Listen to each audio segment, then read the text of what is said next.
Hello friends, I am Amanjot Kaur. Welcome back to my channel. आज का जो टॉपिक रहेगा वो रहेगा कंपोजिशन स्कीम अंडर जीएसटी। जैसे कि मैंने पहले भी वीडियोस बनाई हैं जीएसटी के बारे में, तो मैंने उसमें आपको जीएसटी इंट्रोडक्शन, उसके types and GST registration process क्या है उसके बारे में बताया है। अगर आपने मेरी वो वीडियोस नहीं देखी हैं तो प्लीज़ आप उसे ज़रूर देख लीजिए, मैं उसको अपने डिस्क्रिप्शन बॉक्स में मेंशन कर दूंगी। और अगर आप मेरे चैनल पे नए हैं तो प्लीज़ मेरे चैनल को सब्सक्राइब कर लीजिए, बेल आइकन का बटन प्रेस कर लीजिए for my upcoming notifications and videos के लिए। तो आज का हमारा टॉपिक रहेगा कंपोजिशन स्कीम अंडर जीएसटी। तो आइए अब हम स्टार्ट करते हैं अपना आज का टॉपिक। तो जैसे कि आपको पता ही है कि जो जीएसटी है वो जुलाई 2017 में इंट्रोड्यूस हुआ है और इसके अंडर हमें 25 रिटर्न्स को फाइल करना है। 2 रिटर्न्स जो है वो मंथली हैं और एक एनुअल रिटर्न है। तो इन कैलकुलेशन ये 25 रिटर्न्स एनुअली हो जाती हैं। अब इन कंप्लायंसेस को कम करने के लिए गवर्नमेंट ने कंपोजिशन स्कीम लेके आए थे जीएसटी में। अब ये स्कीम वो स्मॉल बिजनेसेस के लिए है जो ये सारे कंप्लायंसेस को फुलफिल नहीं कर सकते। तो जो मेन पर्पस है कंपोजिशन स्कीम का वो ये है कि जो स्मॉल बिजनेसेस हैं वो उनको सपोर्ट मिले अपना बिजनेस चलाने में और उनको रिलीफ मिले कि वो कम कंप्लायंसेस फाइल करें। तो अब हम इसके बारे में जान लेते हैं कि एलिजिबल क्राइटेरिया क्या है अंडर कंपोजिशन स्कीम। तो 2 क्राइटेरियाज हैं इसके, एक तो है जी टर्नओवर थ्रेशोल्ड लिमिट का एंड सेकंड है टाइप ऑफ सप्लायर्स और डीलर्स का। तो पहले जो है वो है टर्नओवर थ्रेशोल्ड लिमिट का।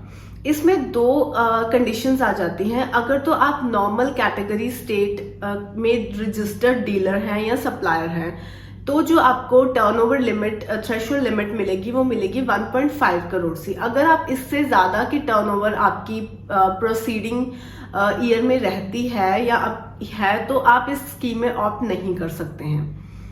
सेकंड है स्पेशल कैटेगरी स्टेट्स।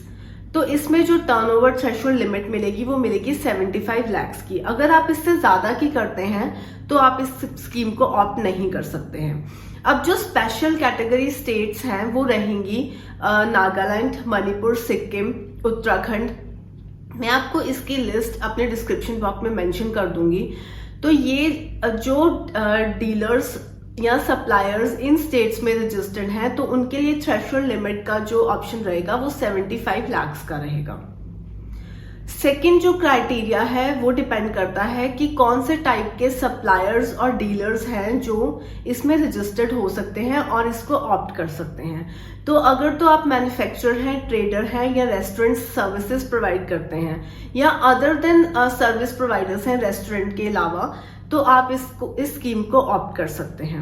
अब आप मैन्युफैक्चरर और ट्रेडर में भी अगर आप किसी मैन्युफैक्चरिंग गुड्स की मैन्युफैक्चरिंग कर रहे हैं, ट्रेडिंग कर रहे हैं और उसके साथ साथ आप किसी सर्विसेज भी प्रोवाइड कर रहे हैं तो उसका ऑप्शन भी इस स्कीम के अंडर दिया गया है। अब उस सर्विस का जो है वो रहेगा कि 10% ऑफ आपकी जो टर्नओवर है या फिर 5 लाख से ज्यादा 5 लाख तक की, तो विच एवर इज हायर, दोनों में से। सपोज आपकी जो टर्नओवर है वो है 8 लाख की, तो 8 लाख या 5 lakh whichever is higher, तो उस परसेंटेज पे आप अपनी सर्विसेज को ले सकते हैं। और अगर आप रेस्टोरेंट सर्विस प्रोवाइड कर रहे हैं तो भी आप ऑप्ट कर सकते हैं और other than restaurant service provider हैं तो भी आप इस स्कीम को ऑप्ट कर सकते हैं। अदर सर्विस प्रोवाइडर्स की जो ऑप्शन है वो अमेंडमेंट की गई थी 2019 में, तो ये वो लोग भी ऑप्ट कर सकते हैं और इसमें जो थ्रेशोल्ड लिमिट रहेगी वो रहेगी 50 लाख की। अब हम नेक्स्ट बात करें कि कौन इसको अवेल कर सकता है या कौन ऑप्ट कर सकता है, कैसे ऑप्ट कर सकते हैं कंपोजिशन स्कीम को। तो आपको इसको अपने फाइनेंशियल ईयर की बिगनिंग में ऑप्ट करना पड़ेगा। सपोज जैसे ये फाइनेंशियल ईयर है 2022 का, तो आपको 1 अप्रैल 2021 से पहले ही कंपोजिशन स्कीम को ऑप्ट करना पड़ेगा अपने जीएसटी पोर्टल पे।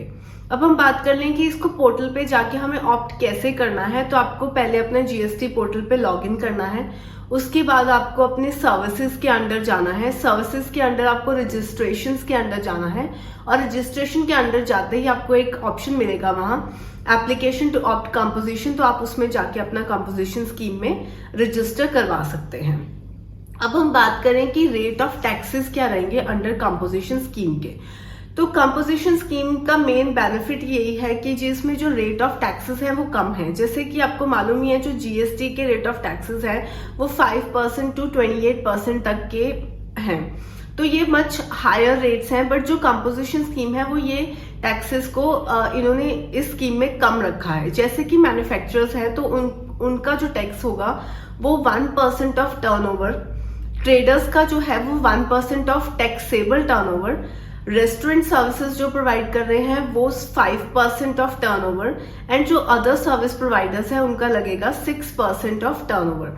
अब इसमें जो मैन्युफैक्चरर्स हैं, रेस्टोरेंट सर्विसेज हैं एंड अदर सर्विस प्रोवाइडर हैं, उनका जो रेट ऑफ टैक्स लगेगा वो उनकी टर्नओवर के ऊपर लगेगा, और जो ट्रेडर्स हैं उनका वो टैक्सेबल टर्नओवर के ऊपर कैलकुलेट किया जाएगा। अब हम बात कर लेते हैं रिटर्न्स की कि कितनी रिटर्न्स रहेंगी कंपोजिशन स्कीम के अंडर। तो कंपोजिशन स्कीम के अंडर हमारे पास जो है हमें 4 क्वार्टरली स्टेटमेंट्स फाइल करनी है, जिसको करना है हमें अंडर CMP08 फॉर्म के अंडर। तो ये एक स्टेटमेंट कम चालान है जिसमें हमें अपनी सारी डिटेल्स देनी है एंड जो भी हमारी टैक्स लायबिलिटी बनती है हमें उसको सबमिट करवा देना है और उसकी पेमेंट कर देनी है।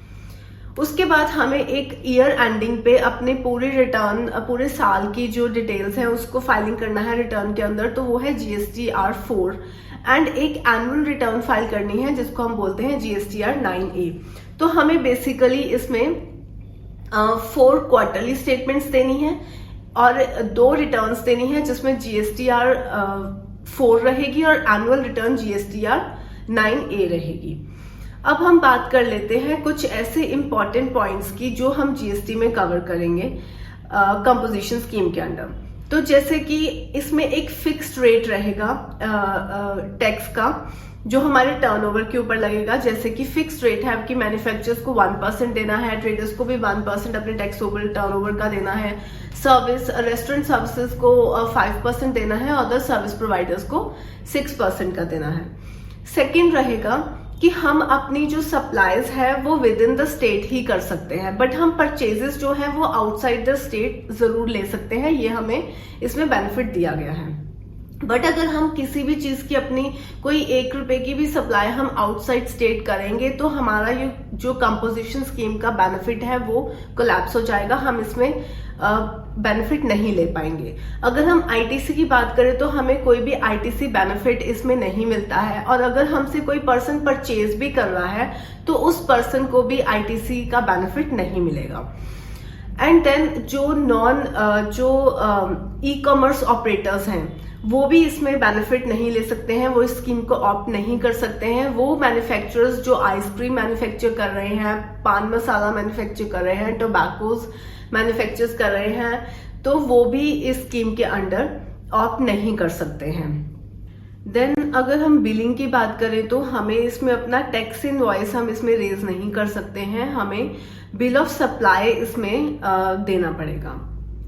तो आई होप गाइज आपको कंपोजिशन स्कीम के बेनिफिट्स, इसमें कौन एलिजिबल है, एलिजिबल क्राइटेरियाज क्या हैं, कौन से डीलर्स इसमें रजिस्टर कर सकते हैं, कौन इसको अवेल कर सकता है, इसको ऑप्ट कैसे किया जाता है, इसके रेट ऑफ टैक्सेस क्या हैं, एंड इसमें कितनी रिटर्न्स फाइल होती हैं, आपको ये सब प्रॉपरली समझ में आ गया होगा। अगर आपकी कोई भी क्वेरी है इस टॉपिक को लेके तो आप मुझे कमेंट बॉक्स में मेंशन कर सकते हैं अपना क्वेश्चन, एंड आप नीचे दिए गए नंबर्स पे भी मुझे कांटेक्ट कर सकते हैं।